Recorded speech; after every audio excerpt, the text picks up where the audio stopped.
Buenos días. Acabamos a buena hora. Como parte de las medidas que hemos implementado para usted y la seguridad de todos, les informamos que el uso de cubrebocas en salud familiar es obligatorio. En el nombre de México, Bueno, agradecemos ¿qué nos toca ahí? Hoy vamos a hablar de un asunto que es fundamental, ¿no? Le hemos estado dando vueltas de alguna manera, ¿no? Al hablar de la modernidad y cómo los creadores y el resto, ¿no? De las personas involucradas en la cultura eh, hacen, se involucran.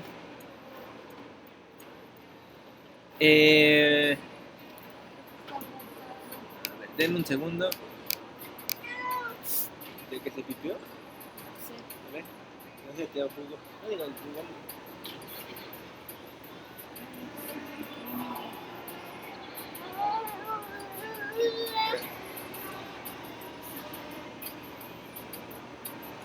No sé si creo que es compañero de su carro, pero creo que no sé qué pide. Bueno, voy a cambiarlo.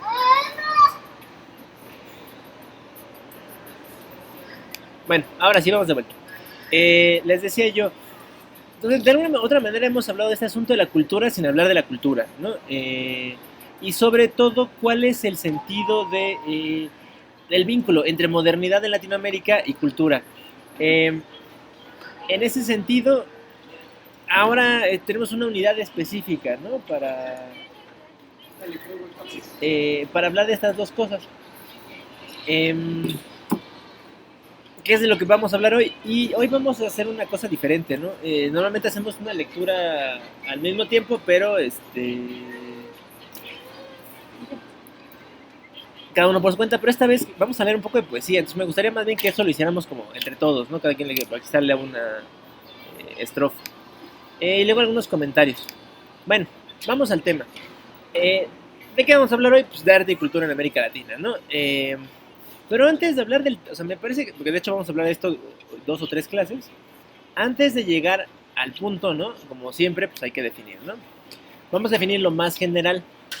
¿Qué es cultura? A ver, aquí esta es una discusión enorme, ¿no? Sobre qué es cultura.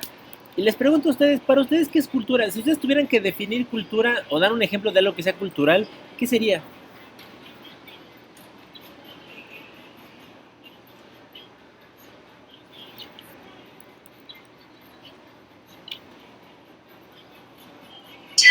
Pues sería como ah,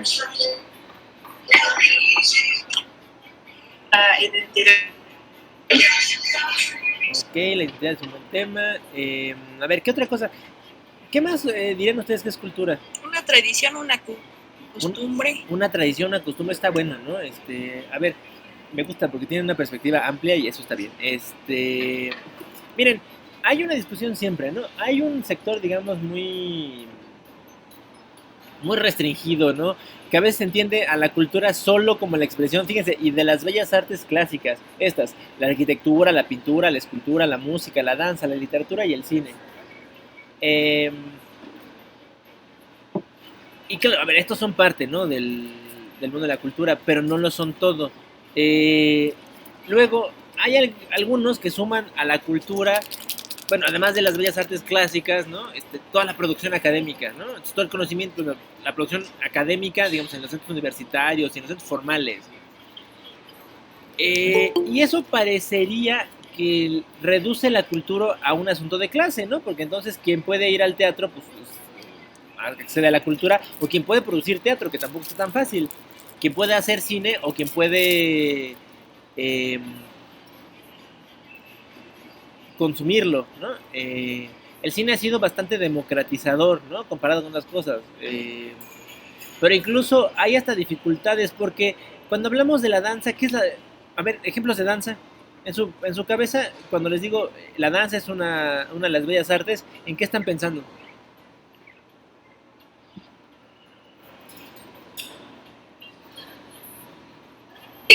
Como en el ballet. Claro, nos viene a la cabeza, digamos, claro, Es ¿no? que es folclore, sí. Exacto, o sea, ahí hay una perspectiva de... em, pareciera, ¿no? Otra vez que son esas cosas más formales, ¿no? La danza contemporánea, los no quieren ser tan clásicos, la danza contemporánea, pero aún así, ¿no? Yo les preguntaría, por ejemplo, un espectáculo de danza regional, ¿eso caería dentro de la cultura?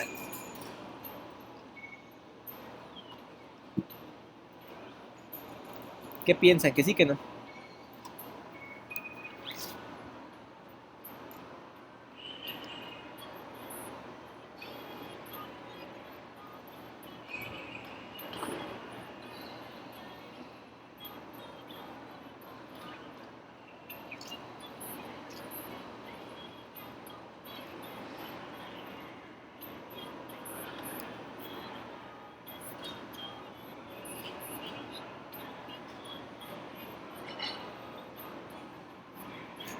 Yo ya empecé. Eh,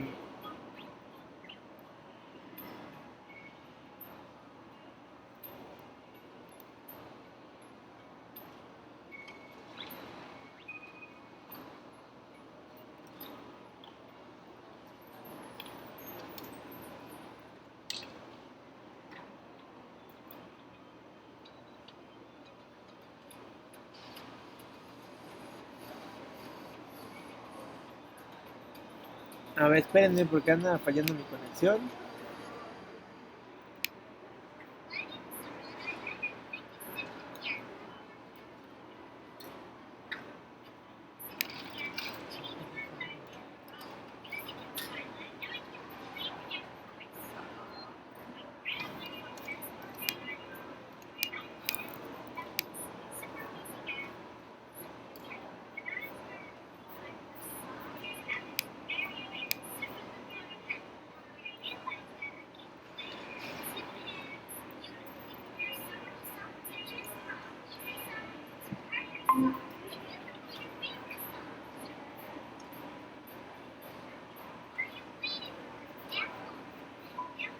Bueno, ya volví. Creo que era el punto donde estaba conectado. Estabas hablando, Cristina, cuando yo groseramente me fui.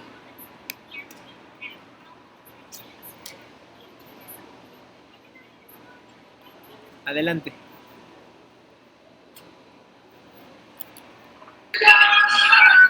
Creo que sí es como una cultura o un arte, porque básicamente es, forma, forma parte como del ámbito del baile. Ok. ¿Y el reggaetón? El perreo intenso. A ver, ¿qué piensan? No, a ver, pues, está bien, es parte de la discusión. Bueno, bueno, como como que atraviesa los límites de del arte, bueno, como una forma de expresión. O sea, a lo mejor es un tipo de música que a lo mejor escuchamos porque me incluyo, pero yo por mi parte no lo consideraría cultura o arte. A lo mejor en sus países sí, porque precisamente son originarios de ese tipo de países, Colombia. Ajá, no. Tiene toda una historia el reggaetón. A ver, ¿los demás qué piensan? Vamos por cultura y luego vamos a arte. Digamos, cultura es el rango, el conjunto más grande y luego vamos a arte. ¿El reggaetón qué es? ¿Sí será cultura o no? ¿Qué piensan? A ver, quien está a favor, que lo diga, no importa. Quien está en contra también, ¿eh? No hay que estar a favor y en contra. Se podría decir que también es como un estilo de vida, aparte de cierta cultura. Ok, claro, ¿no? Hay involucrado más que solo la música y el baile. Bueno, a ver, esto nos presenta un reto. Comportamiento, vestimenta, ¿qué más? Actitudes, bueno, es mucha cosa también. Claro. Sí, no, lo dijiste muy bien, Daniel. O sea, es que pareciera que es más complejo que eso. Juan, ¿ibas a decir algo? Ah, no, y es que también es un estilo urbano, ¿no? Claro, parecería que si no es, digamos, esta cultura muy clásica, no es, o algo que sea del pasado, ¿no? lo digo, bueno, Ricardo siempre nos recuerda, ¿no? Nuestro pasado prehispánico está muy bien, ¿no? Esto no tendríamos ninguna duda en decir que es cultura, ¿no? ¿O alguien pensaría que eso no es cultura? Estaría difícil decir que no, ¿no? Pero entonces cuando pensamos en cosas más contemporáneas, nos cuesta más trabajo entender qué es, ¿no? Como el reggaetón, ¿no? ¿Es cultura, no es cultura? ¿Eso qué es, no? Pero Daniel apuntó una serie de cosas. A ver, no solo es la música o el baile, es la vestimenta, por supuesto, pero además toda una actitud, no solo una actitud ¿no? Al momento de escuchar o de bailar, es toda una actitud de vida para quien, ¿no? Es más fan o menos fan eh, de este género musical, ¿no? Entonces la pregunta es esto, ¿qué es cultura, profesor? Entonces, porque le hemos dado muchas vueltas, no hemos dicho nada, ¿no? Ya hasta hablamos del reggaetón. Bueno, una definición, ¿va? Porque siempre nos ayudan las definiciones, nos ayudan para clarificar. Es una muy larga, pero esta me gusta porque tiene los elementos que necesitamos. Diríamos que la cultura es un sistema común de vida de un pueblo, resultado de su historia, de la adaptación entre esa población humana y el medio ambiente en que habita y transmitido socialmente. En todo caso es un proceso que se va realizando mediante técnicas productivas, estructuras organizativas a nivel económico, social y político y mediante concepciones de vida del tipo científico, mitológico, ético, religioso e incluso agreguen ustedes el urbano, ¿no? Como le dijimos ahora del reggaetón, ¿no? Entonces, no podemos negar que el reggaetón es cultura, pero además piénsenlo. Si es todo eso cultura, entonces piensen cuántas cosas no forman parte de la cultura. A ver, la gastronomía es cultura.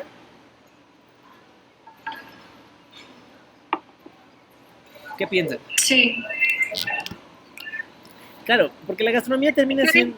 A ver, Carolina, por favor, adelante. Dije que ya decía que sí. No te preocupes. A ver, piénsenlo, ¿no? Fíjense, la cultura se trata de este proceso que tienen las sociedades, ¿no? Que tiene que ver tanto con su interacción con su pasado histórico, ¿no? Como con su interacción incluso con el medio. Esa es una relación que pocas veces hacemos con la gastronomía, ¿no? La gastronomía local de cualquier lugar, o sea, de un estado de la República, de otro país o de la Ciudad de México, son resultado de la interacción de las personas que viven ahí o han vivido ahí históricamente con su ambiente. ¿Por qué en la Ciudad de México tenemos tortas de tamal y no en el resto del país? Es un asunto cultural, por completo. Es que no hay tamales en toda la República, maíz hay en toda la República, ¿no? Y pan también, no está tan complicado.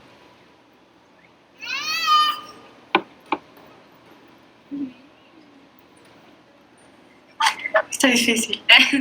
No, a ver, fíjense. Okay, ya está.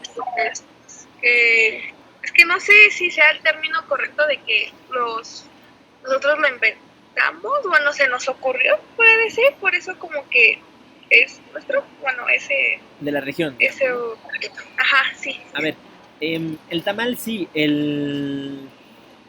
los pueblos nahuas del centro de México son los que se les ocurrió el proceso no de la nixtamalización, o sea, no de convertir el maíz en harina, sino de procesarlo para poder hacer la pasta del tamal, que eso cuesta mucho trabajo, ¿eh? Si sus abuelitas saben hacer, o ustedes mismos tamales, o sus abuelitos que sea, en su casa, es una gran actividad si lo saben, ¿no? Porque hay que saber batir la masa con manteca para que obtener la consistencia adecuada. Entonces ese proceso se desarrolló solo en el centro de México. Luego se llevó a otros lugares. A eso le pegamos una cosa que nos han criticado mucho a los chilangos, ¿no? Que es cuando en el siglo XIX se desarrolló toda la industria del pan blanco. O sea, el pan blanco como lo conocemos hoy, o sea, los bolillos, las teleras, es una cosa muy reciente en la historia del país, ¿no? Llegaron en el siglo XIX y no van a creer con quién llegaron. Toda esa industria del pan blanco, no el de pan de dulce, pan blanco, llegó con Maximiliano en 1863. Esa es una derivación del pan blanco francés, ¿no? O sea, sabemos que nuestro bigote, nuestro bolillo, la telera, incluso el virote que hacen en el occidente, es una adaptación de los panes de la baguette que empezaron a hacer sobre todo desde la llegada de Maximiliano. Llegaron panaderos franceses y enseñaron a hacer y luego se popularizó. En la Ciudad de México se descubrió que es muy sencillo preparar un alimento cuando tienes una cosa como el bolillo, ¿no? Pues porque haces un alimento transportable, ¿no? O sea, a ver, los antiguos mexicanos ya hacían comida transportable. De hecho, la tortilla es una de sus múltiples funciones, ¿no? Poder llevar comida de un lado a otro. Entonces acá descubrimos que el bolillo podía funcionar como la tortilla. Si lo partíamos por la mitad y lo rellenábamos de cualquier cosa, hacemos una comida práctica y fácil. Entonces se juntaron lo mejor de dos mundos, ¿no? Nuestra tradición tamalera, que ya había aquí en la ciudad, con el bolillo, ¿no? Y entonces aquí los cronistas de la ciudad difieren qué pasó primero, ¿no?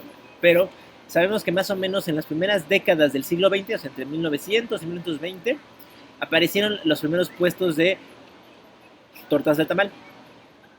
Porque era muy fácil darle de comer a alguien, ¿no? O sea, un desayuno muy práctico, ¿no? Un tamal, ¿no? Sacado de una olla, en un bolillo rápido y te lo puedes llevar. Porque tratar de comerte el tamal caliente, pues es un poco difícil, ¿no? Irlo pelando, imagínate ir caminando, irlo pelando, pues está medio complicado, ¿no?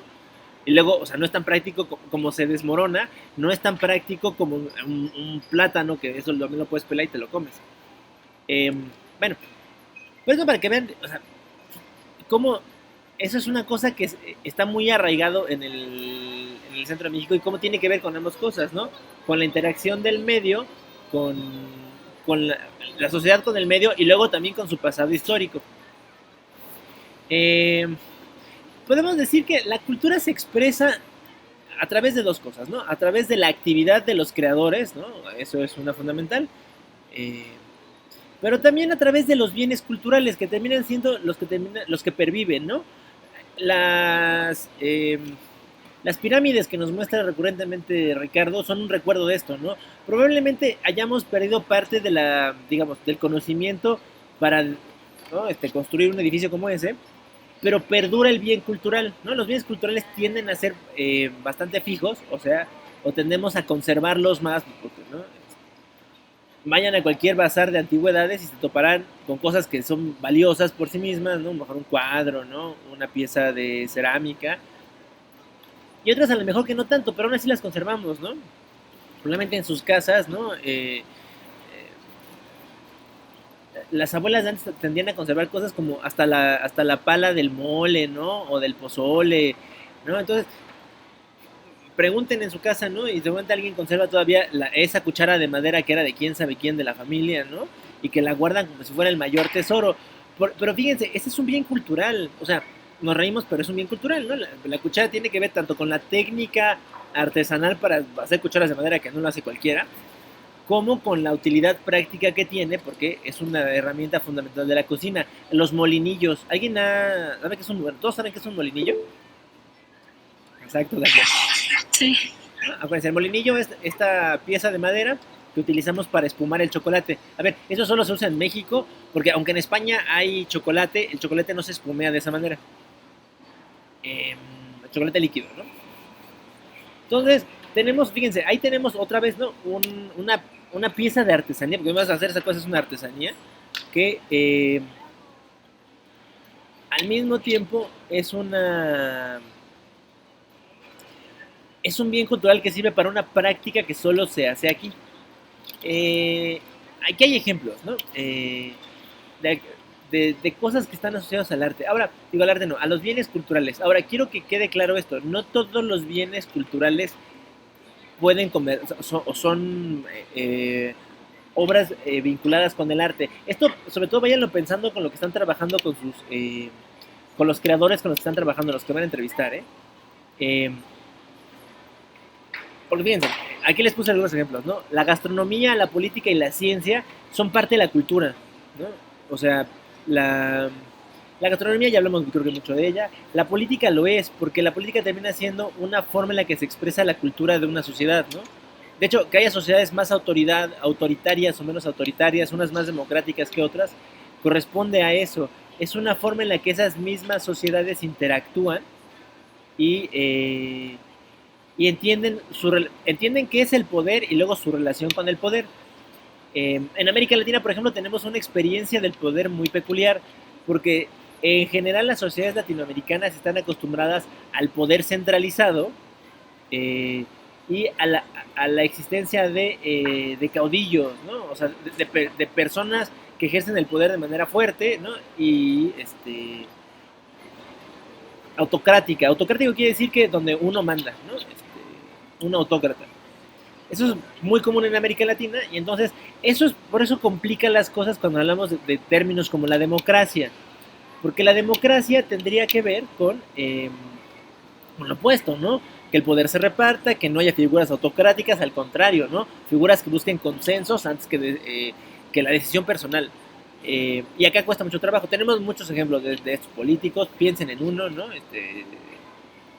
O sea, y los hay de todos los colores, sabores y gustos. O sea, ese no es un asunto, fíjense, de tendencia política, es un asunto de la cultura política nacional e incluso regional. O la ciencia también es un producto cultural. Eso a los científicos no les gusta reconocerlo, ¿no? Y de hecho me dicen, no, la cultura es otra cosa. De hecho, los científicos son los que regularmente reducen la cultura a solo el ámbito de las bellas artes. Porque solo cuando lo hacen así es que la ciencia parece que no conjuga con eso, ¿no? Pero cuando entendemos la cultura como esta definición amplia, entonces es que entendemos que la cultura también es un modo en que se expresa ¿no? Una sociedad, ¿no? Regresemos al ejemplo de las pirámides, ¿no? Una sociedad como la sociedad teotihuacana, pensando que ahora tenemos Teotihuacán en la imagen, su conocimiento científico que lo tiene, ¿no? Por ejemplo, está asociado tanto a la construcción, por ejemplo, de estos enormes edificios, su disposición conforme a puntos en el cielo, ¿no? En general, las sociedades agrícolas tienden a ser muy buenas observadoras del cielo. Las sociedades agrícolas, como las mesoamericanas, fueron muy buenas para rastrear en especial un planeta, a Venus.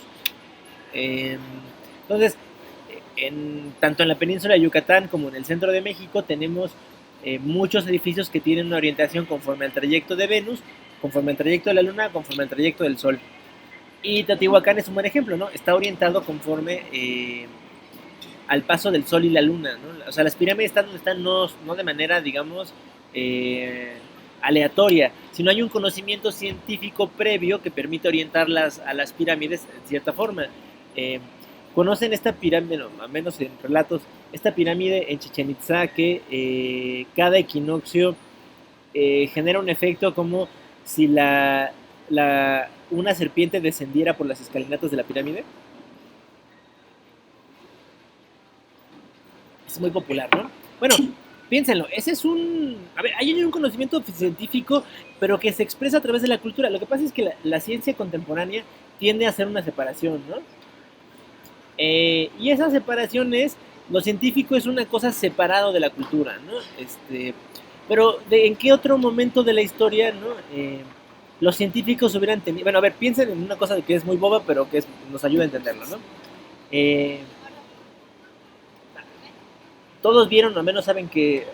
pues me supongo que sí, ¿no? Si no la vieron, al menos alguna noción tienen de esta serie gringa de Big Bang Theory. Sí, ¿no? A ver. Sí.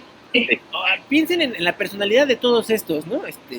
Neuróticos, la verdad, ¿no? Digo, me gustó mucho la serie, pero eso no quita que no pueda señalar no las fallas de los personajes, o sea, sino las características, ¿no? Su personalidad tan particular que tienen. Culturalmente, en ningún otro momento de la historia hubiéramos tenido personajes como esos que destacaran, ¿no? O sea, porque a ver, claro, ellos son una caricatura de lo que son los científicos, no es que todos sean así. Afortunadamente no todos son Sheldon, pero hay muchos que se parecen. Pero ¿en qué otro momento de la historia hubiera podido pasar eso? Pues probablemente en ninguno otro. Porque en cualquier otro momento de la historia, por ejemplo, no hubiéramos podido dedicar tantas personas a la actividad científica. Porque la mayor parte de la gente tendría que estar trabajando para la producción de alimentos. Entonces la producción de alimentos no te da tiempo para dedicarte a hacer un doctorado, ¿no? En astrofísica. Digo, ¿no? De hecho, la sola idea del doctorado es una cosa que aunque es una creación medieval, el doctorado, solo en el siglo XX el doctorado se convirtió en la creación, digamos, de la comunidad científica internacional, ¿no? alguien que accede a un doctorado automáticamente accede como a este grupo especial de personas, ¿no? Eso hace que la cultura sea, la ciencia se expresa a la cultura, ¿no? Ahora, ¿por qué la política, la ciencia o la gastronomía inclusive no son arte?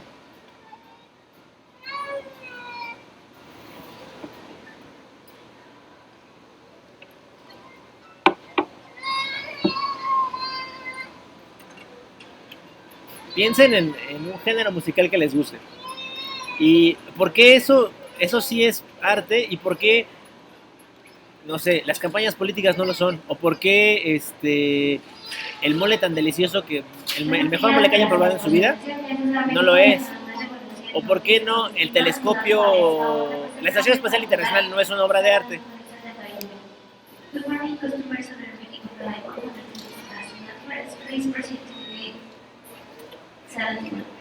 Porque las bellas artes expresan sentimientos. Muy bien, Ricardo. En general, cualquier expresión artística, o sea, las bellas artes clásicas o el arte urbano, o sea, un graffiti inclusive, nos dan una experiencia diferente. Y esa es un asunto de experiencia. Claro, la experiencia que te da la ciencia pues es una, la que te da la gastronomía es otra, ¿no? La gastronomía se acerca más al arte que la política, por ejemplo, ¿no? O que la ciencia, ¿no? O bueno, o la política, ¿no? Escuchar un buen discurso político pues no necesariamente es un asunto artístico, y te vamos a ver por qué. Porque la gran diferencia está en esto, lo que se llama la experiencia estética. Eso es lo que hace la diferencia entre que cualquier cosa que nos topemos en el mundo sea o no sea considerado arte. Y este es un asunto plenamente subjetivo. O sea, es decir, podemos, digamos, culturalmente dejarnos llevar por lo que se entiende por arte, ¿no? Entonces, podríamos pensar que a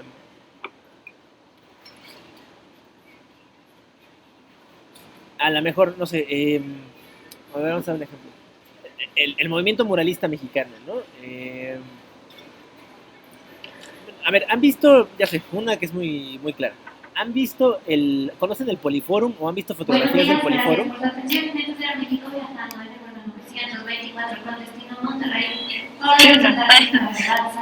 Vamos a buscar una imagen del Poliforum.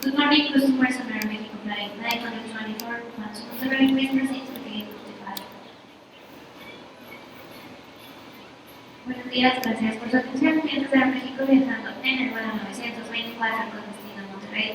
Favor de presentarse para volar sala número 55. Morning, customers from Aeroméxico flying in 24, bound to Monterrey, please proceed to the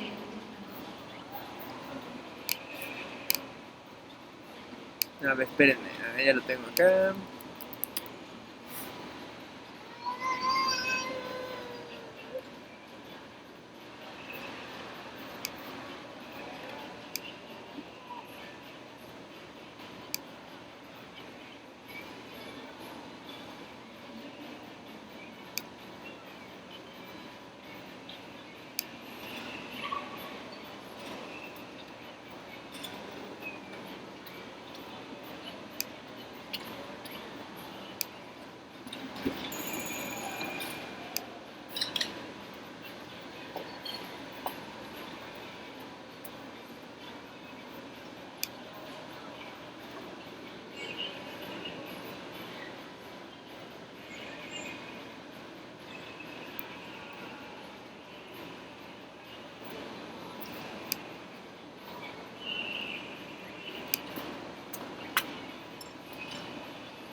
A ver, ya lo encontré, vamos a ver.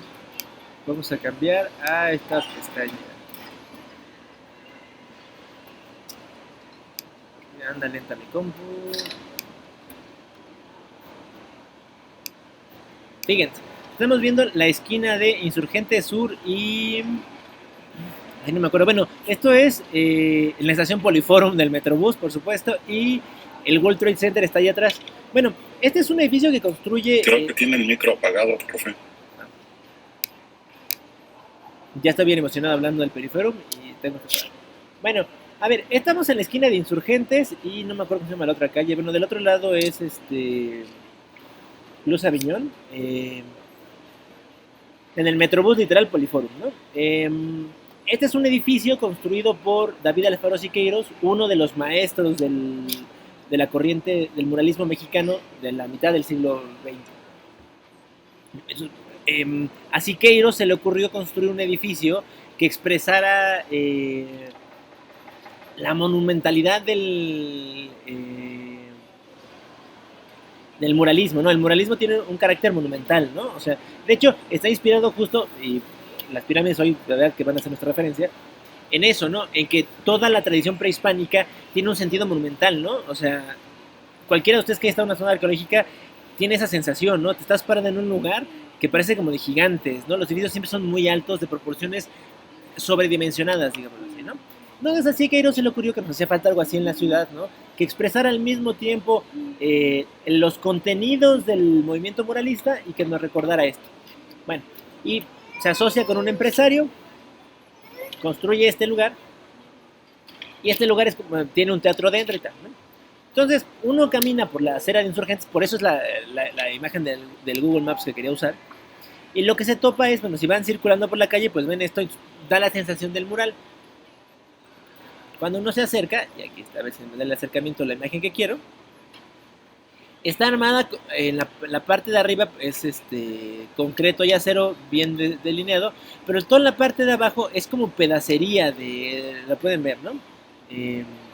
Literal, imagínense que fue con el del fierro viejo y tomó pedazos de metal sin forma, o sea, hay resortes, hay trozos de lámina más largos, unos más cortos, o sea, trozos por completo irregulares y los pegó. Es parte digamos, de la sensación que él quería transmitir, ¿no? O sea, que esto de alguna manera refleja como la complejidad de lo mexicano, porque si algún día caminan por ahí lo van a notar, se encuentran de repente con cosas medio raras ahí, ¿no? Pegadas. Bueno, forman parte del conjunto arquitectónico que es considerado una obra de arte. Entonces, si yo les digo que esto es una obra de arte, ustedes se preguntarán, pues a lo mejor sí está hecha por un escultor mexicano muy reconocido, pintor sobre todo.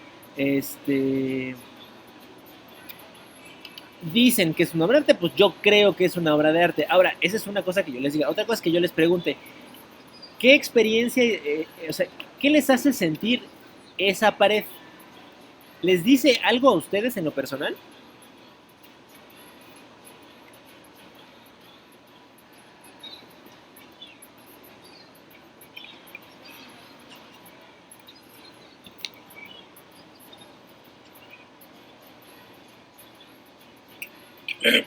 Por un lado, la pared con tantas cuestiones metálicas parecería que nos habla de el proceso industrial o algo así que ha tenido México. Y por otro lado, las pinturas de arriba nos habla como de experiencias de lucha. Y bueno, y el tamaño, como comentaba, que eran obras muy grandes, monumentales. Muy bien. Bien, Ricardo, ¿no? Me gusta porque justo conectaste como todos los elementos, ¿no? Y además del que representan la obra de Siqueiros. Creo yo, pero me puedes corregir tú, probablemente conozcas la obra de Siqueiros, sepas cómo trabaja y entonces tienes como todo el contexto para poder decir lo que dijiste, que está muy bien, ¿eh? No corregiría nada, pues. A los demás, ¿qué les dice?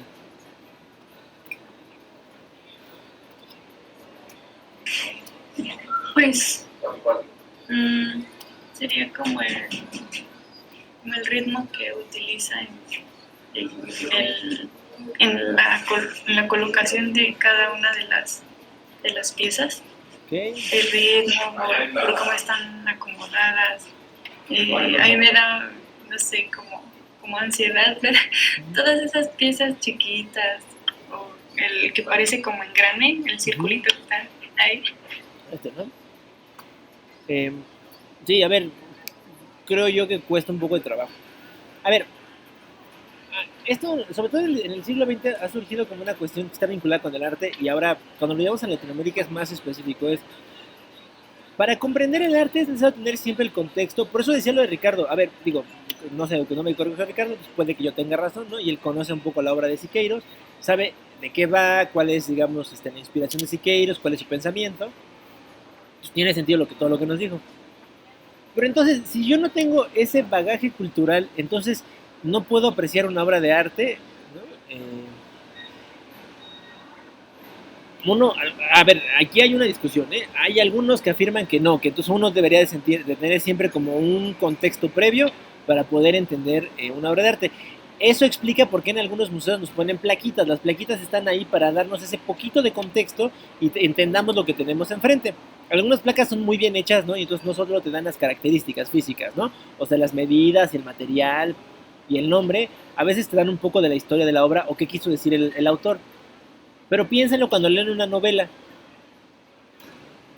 Cuando leyeron ahora Cien años de soledad, ¿tenían algún contexto?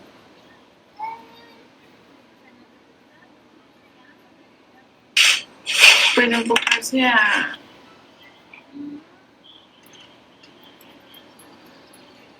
Tu micro está apagado, Grace. Eso. ¿Cómo se llama? Como que Gabriel García Márquez tenía la intención de plasmar lo que en algún momento le contaron de pequeño, lo que vivió su familiar, no me acuerdo qué es, el abuelito, su tío, Tu abuelo. pero de una forma como que plasmar lo que en ese momento sucedió donde vivía su familiar y de alguna forma inconsciente o consciente plasmar una parte de la historia de América Latina. Quizá más inconsciente lo segundo. Lo primero creo que es más sensato. Gerinaldo Márquez, la mano derecha del coronel Laureano Buendía, es el nombre del abuelo de Márquez. Ese es el personaje, digamos, que lo vincula con su historia. Pero bueno, pero fíjate, ahí ya tienes un poco de contexto, ¿no? Pero ¿ustedes creen que alguien que no sepa nada de García Márquez podría apreciar Cien años de soledad? ¿Qué creen que sí, que no? A ver, o sea, los que se enfrentaron, los que leyeron hacia a lo mejor un capítulo o 10 páginas sin saber nada de Márquez, ¿qué pensaron cuando leyeron al principio que la historia del pueblo y que quién sabe qué y las colas de puerco?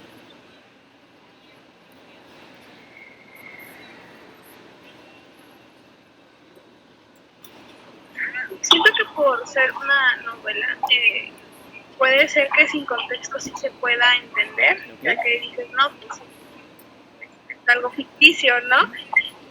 Es que siento que también es lo mismo en la última pregunta que comentó, que si podemos entender lo mismo de una pintura sin saber todo. Es que puede que sí, porque de alguna manera la intención es como de la creación es como transmitirte algo. Y si te transmite algo, sí, lo comprendes. Pero claro, es una experiencia mucho mejor y algo más cautivador, se puede decir, cuando sabes el contexto, porque tienes más razonamiento hacia el arte. Pero luego el arte, como que luego es como no razonable, se puede decir, yo considero que luego es como de solo sientes, ¿sabes? ¿Sabes? Solo es de percepción sensorial más que de racionalidad, parece, ¿no? Sí, creo que Carolina ha dicho un punto que aquí es fundamental. Fíjense, la experiencia estética es una experiencia que nos llega a todos de cualquier forma. Ustedes, por ejemplo, pueden maravillarse ante un amanecer y no necesitan ningún contexto, no necesitan ser ustedes unos científicos para saber que ese color del sol se produce cada que el astro está a determinado ángulo y cuando las nubes son de cierto grosor. O sea, cuando ven un amanecer que es increíble, para ustedes es un amanecer increíble y se llenan de ese, ¿no? Ustedes se pueden apachurrar en un mal día porque está lloviendo y no necesitaron saber si la lluvia, tenemos una humedad del 80 o del 85%, ¿no? O sea, que sería como el contexto, ¿no? Exacto, la experiencia estética es individual y es algo que es nuestra reacción, digamos, ante esto que tengamos enfrente, ¿no? Por eso creo que Carolina tiene razón, ¿no? Aún sin tener nada de contexto podemos tener alguna reacción, porque eso debería de ser, una obra de arte que toda obra de arte que pretenda hacerlo debe darnos eso, una reacción, la que sea. Nos puede decepcionar, nos puede molestar, nos puede asquear inclusive, Hay sobre todo en el arte contemporáneo hay algunas obras que están diseñadas para eso, para provocar el disgusto del espectador, ¿no? Claro, lo que pasa es que tradicionalmente estamos acostumbrados a que el arte más clásico debe deleitarnos, ¿no? O sea, veo una pintura porque me gusta lo que veo en la pintura, escucho una pieza musical porque me gusta lo que escucho. Pero el arte contemporáneo, digamos, ha roto algunas de estas cánones clásicos como ese, ¿no? El arte no necesariamente tiene que deleitar, también puede desagradar, y es más, puede ser el propósito del autor desagradar al espectador, y muchos lo logran, ¿no? Eh, y luego está el segundo punto, o sea, creo que en eso tiene o sea, lo dijo bien Carolina, hay una experiencia estética que tenemos que está mediada, sí es cierto, por el bagaje cultural que cada uno tenga. No todos vamos a apreciar de la misma manera, por ejemplo, estos muros de Siqueiros, ¿no? A lo mejor algunos tienen un bagaje mucho más completo y entonces pueden comprender este asunto de... me gustó mucho esto que dijo Ricardo, ¿no? Este es un punto de que representa como lo que dijiste de lo industrial, que representa las piezas metálicas, porque tiene que ver con la formación misma de Siqueiros, ¿no? Siqueiros es un artista que está muy comprometido políticamente, ¿no? Con la izquierda, y entonces él cree que, aunque el muralismo que, o sea, las piezas murales que él tiene rescatan un poco como de la tradición, digamos, más agrícola, que es lo más tradicional, digamos, en la vida agraria, ¿no? Que pintan los muralistas, entiende que hay que empezar a hablar de las fábricas y de los trabajadores, porque lo importante de las fábricas no son las piezas metálicas, son los trabajadores. Entonces, cuando Siqueiros hace esto a la mitad de Insurgentes, ¿no? Que es una calle en una zona, digamos, clase media alta, lo que le está recordando a la clase media alta es eso, ¿no? Que hay un contexto, fíjense, hay un fondo industrial sobre el cual está soportado todo lo demás, que si no, no tendría ningún sentido. Es un contexto que te permite apreciar diferente la obra, pero de todos modos, el hecho de que, incluso lo que dijo Cristina, ¿no? A mí me da ansiedad la ruedita ahí perdida, ¿no? No está conectada con nada, es parte de la experiencia estética de Cristina. La de cada uno de ustedes pudo haber sido otra cosa, ¿no? Por ejemplo, los colores, la disposición, incluso su ubicación. ¿Por qué poner eso ahí y no en otro lado, no? Cuando pasen por ahí van a entender esto que les digo, ¿no? Entonces, la experiencia estética es la que convierte a cualquier bien cultural en una obra de arte. ¿Qué convierte entonces al mole que haga su abuelita, su mamá, su tía, su primo, su hermano, su papá, en una obra de arte? Eso, ¿no? Que tengamos una experiencia estética alrededor, incluso el platillo. La gastronomía, por eso les digo, es de los bienes culturales que más se acerca, o sea, fuera, digamos, de las artes clásicas, que más se acerca a la producción de esto, ¿no? De una obra de arte, porque te genera siempre una reacción, pero además la experiencia estética de la comida regularmente es la del deleite, porque cuando no tenemos el deleite con la comida, pues no nos gusta la comida, ¿no? Una mala comida, nunca nadie la reconoce.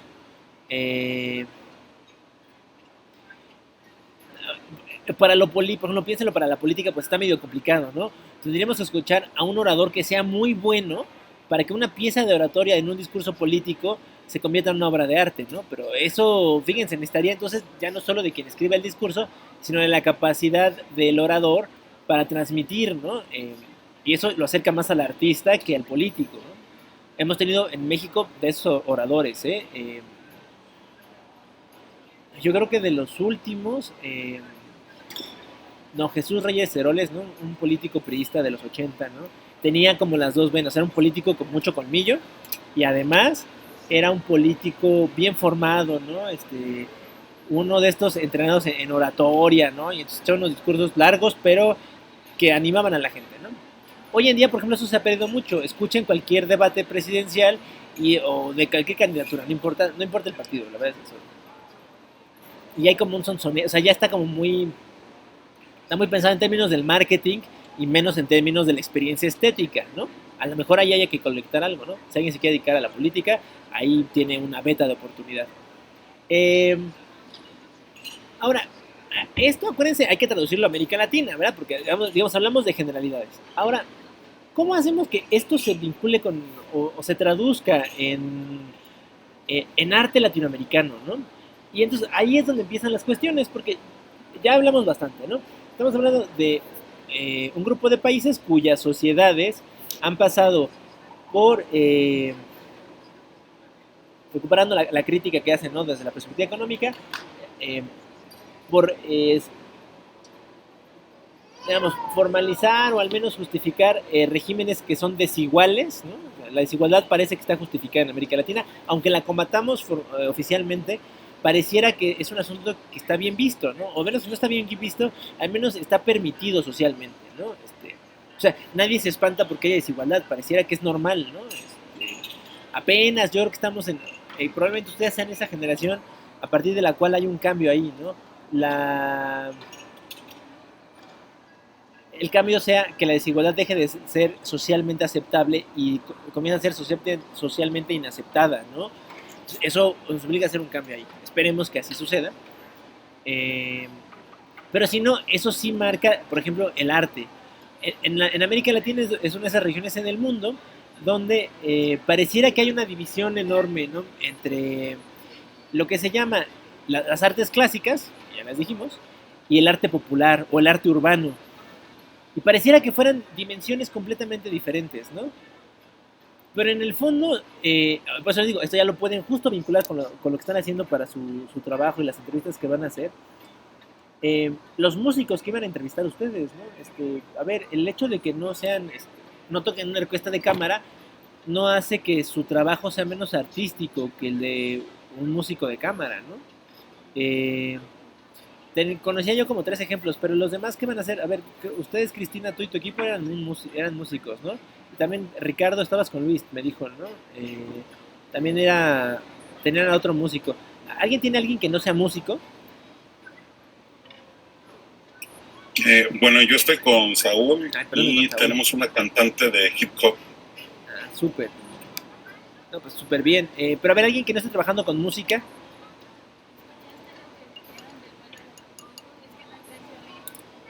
Ahorita pregunto. Todos van trabajando con música. No, está bien, no, yo solo decía para tener un ejemplo distinto, pero bueno, digo, no está mal, ¿no? A ver, la música yo creo que es de esas expresiones culturales que hoy en día sigue levantando pasiones como desde el inicio, ¿eh? O sea, por eso la pregunta del reggaetón tenía toda la maña para que todo el mundo sacara sus filias y fobias al reggaetón, ¿no? Hay gente que lo ama y les parece que es la mejor expresión de vida, está bien, ¿no? Y hay gente que nomás no lo tolera. A mí no me gusta, pero eso no quiere decir que, o sea, que mi experiencia estética sea la del desagrado, no quiere decir que sea la de todos. Esta es la parte más interesante del arte. El arte es bastante democrático siempre, porque todos podemos tener una experiencia estética de cualquier cosa. No necesitamos, por eso les decía, el contexto no siempre es necesario. El contexto te da una apreciación diferente, sí, pero eso no invalida tu apreciación originaria.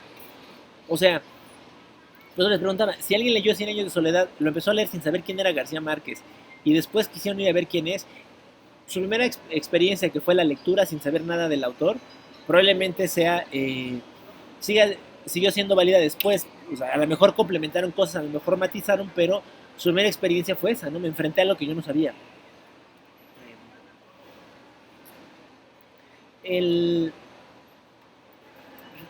Esta idea del arte urbano hoy, en realidad es una malformación de lo que en Estados Unidos se llama, ¿no? Igual, la cultura urbana. La cultura urbana en Estados Unidos es todo lo que se ve en las ciudades.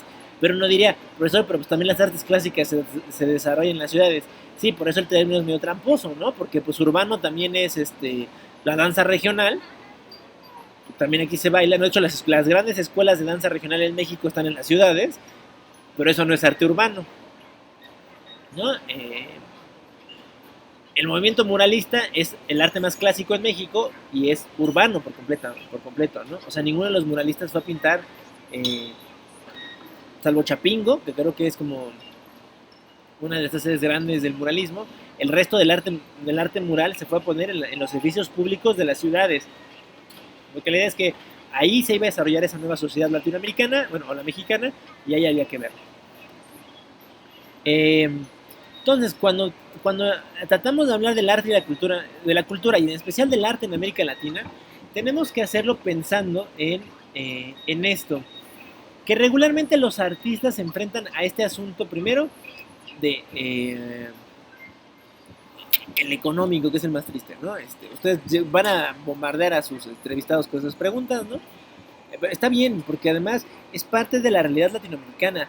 ¿Cómo le hace un artista latinoamericano para sobrevivir? ¿Puede vivir de su trabajo? Y si no, ¿qué tiene que hacer, no? Muchos de ellos, de hecho, se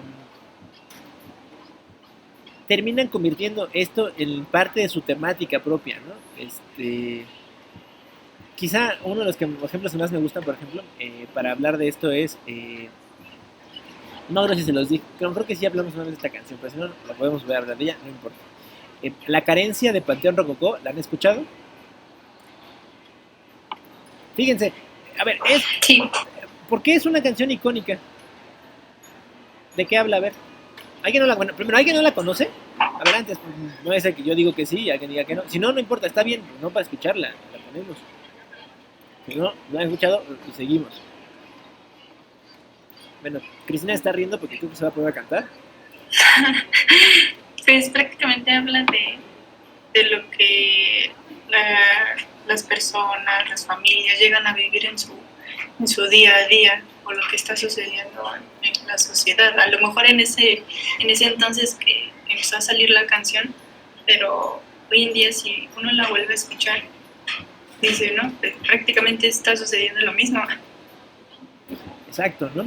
A ver, hay una percepción de ciertos críticos del arte, especial del siglo XX, que solo en el siglo XX nos hemos dedicado a hablar como de nuestros problemas cotidianos. O sea, que lo que representa al arte del siglo XX es que solo en este periodo es que hemos convertido, ¿no?, a las expresiones artísticas en el vehículo para la denuncia pública. Nada más que esto se ha hecho siempre, ¿no? El arte siempre ha servido para la denuncia. Estoy pensando, por ejemplo, incluso hasta el arte más formal, ¿no?, ha servido para eso. En las cosas que luego le salen a uno, ¿no?, de estas noticias raras que luego le salen a uno en redes. Esta me acordé, y esa sí me va a costar más trabajo buscarlo, por eso no lo hago ahora. Todavía hace como 2 meses me volvió a salir. Hay una catedral en Alemania, específicamente en la ciudad de Colonia, que tiene una de esas manifestaciones de protesta artística metido en una catedral. A ver, una catedral, imagínense una catedral gótica, ¿no? Estos edificios enormes, ¿no? Diseñados para, pues básicamente, ¿no? Esas son alabanzas al Señor de 25 30 metros de altura, ¿no? Construidas en los cánones de la época. Y bueno, esta catedral tiene un elemento muy curioso. Cuando se construyó la catedral, el gobernador de la ciudad era el arzobispo, ¿no? O sea, además, el que iba a utilizar el edificio. Y para la construcción de la catedral, inauguró un impuesto a la cerveza. Los alemanes han sido cerveceros desde el día 1, ¿no?, que existen. Entonces, imagínense, ponerles impuestos a la cerveza para construir la catedral, pues no suena una buena idea, ¿no? No, por supuesto que no fue una medida popular ni de cerca. ¿Qué pasó? El escultor que se dedicó a hacer, digamos, las figuras que están en las fachadas, ¿no?, y en los techos de la catedral de Colonia, diseñó una gárgola inspirada en el arzobispo de Colonia, ¿no? Y de hecho, la gárgola que escribe es... viajando en el número 224 con destino a Guadalajara, por representarse para abordar sala número 70. Es una gárgola que tiene los pantalones abajo y muestra el trasero y está levantando su dedo medio, ¿no?, de espaldas.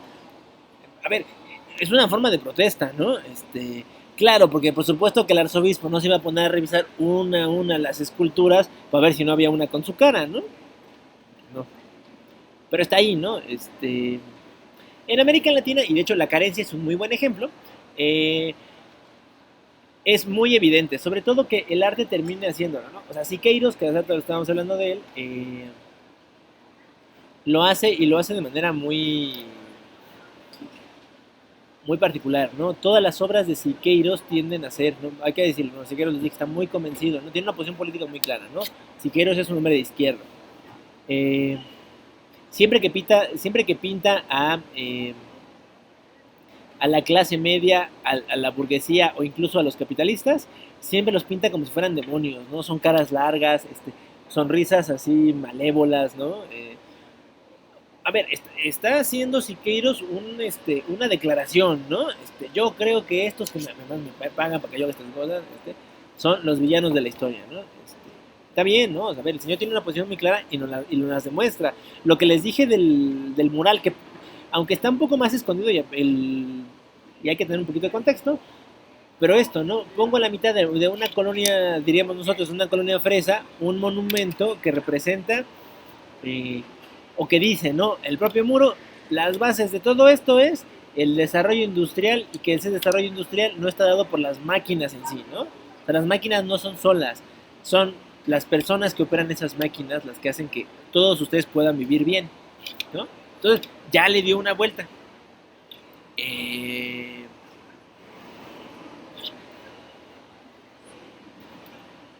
En ese sentido es que siempre hay que leer al arte latinoamericano, ¿no?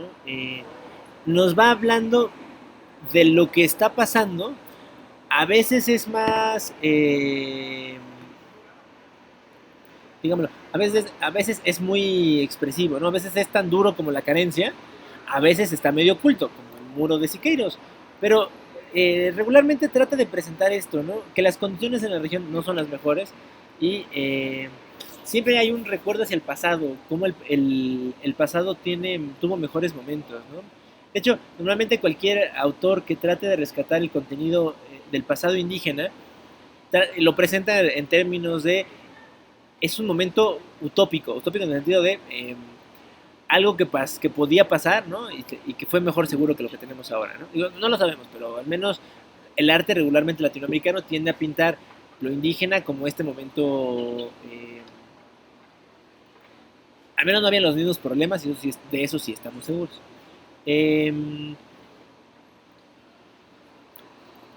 Códense con esto, ¿no?